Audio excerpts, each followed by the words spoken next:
Part 10. Let's get it.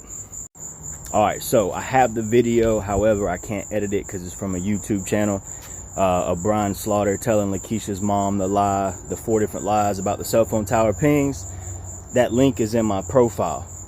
If you go to that link, fast forward to the 40-minute and 45-second mark, start from there, and that's when you'll see Brian Slaughter and his cowboy hat talking to Lakeisha about the cell phone tower pings. Y'all make sure you pay close attention to them lines he gets caught on.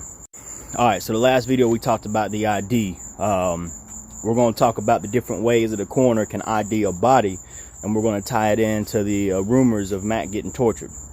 Now, I told you guys that it was reported that his fingers were cut off.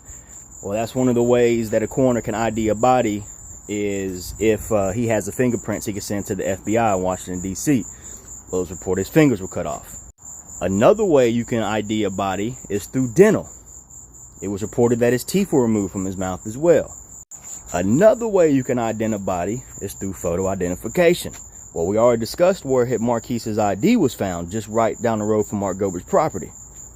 And another way that you can ID a body is through any kind of jewelry or personal belongings to that corpse.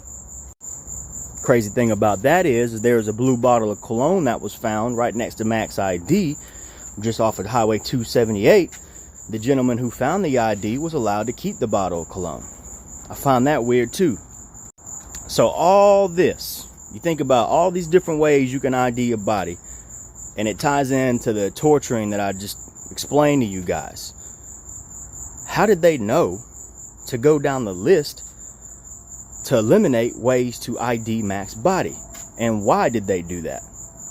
And was there some kind of loophole created that allowed this distant relative to ID Mac's body, since they didn't have everything they needed to properly ID him, to conceal that from Mac's mom, because his body would have shown the rumors that were true about his torturing?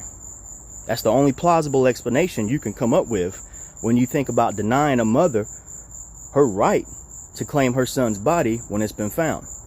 Another thing about that, they're supposed to notify the mom within a certain amount of time that day his body was found. His mom was not called by Drew County, not called by the coroner, not called by Mark Gober. As I said in my last video, a private citizen called the mom and let her know. Within an hour, she's at that funeral home. She's present. She's ready to ID the body. Again, they deny her. Just saying, all this shit just don't make sense. Now, in part 11 that I'm about to drop, I'm going to share with you guys some messages that I've gotten, people who are close to this situation. I'm going to blur their names out, but I want you guys to see what these people are telling me. More coming soon.